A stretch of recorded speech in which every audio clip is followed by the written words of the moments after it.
Why are Nazis the ultimate enemy?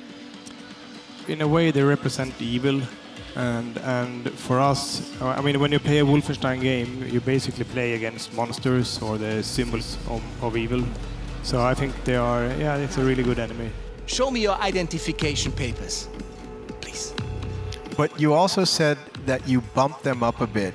In the past, we've talked about how your Nazis are already larger than life. So what does that mean?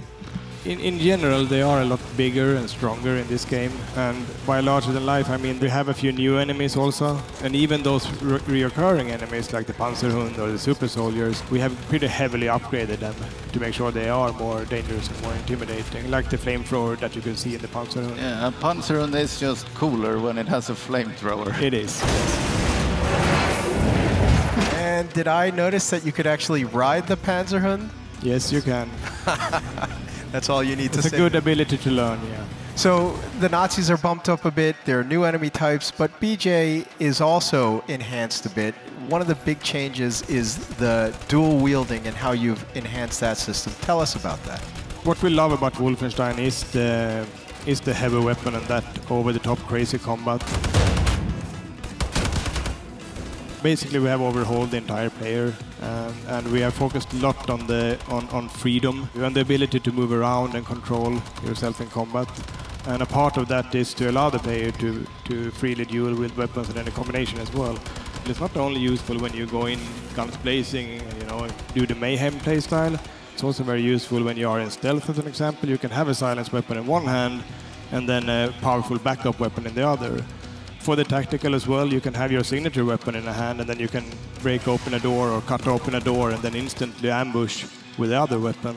So there are a lot of good combinations that allows you to use properly for each gameplay style, basically. Do either of you have a favorite current way? I know things change any day that you might be testing your own game, but a favorite current way to play? Jens always plays the dual-wield shotguns. Guns plays. The heavier weapons, the better. I'm not so much for the nuance. Speaking of an unnuanced weapon, you also introduced the hatchet. It's the new melee weapon. Why a hatchet first? Because there's a fictional reason as well, or there's a story-based reason as well for the hatchet being. For me, the main reason was to have something that's a little bit more powerful than the knife we had in the order. So it makes a little bit more sense now when the enemies are a bit bigger as well. It's just a bit more powerful to take an enemy down with the hatchet. Also to throw the hatchet, of course.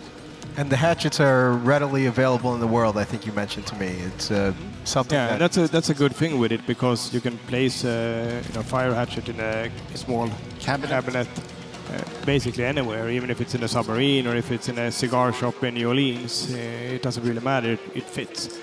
So there will be a lot of hatchets to find.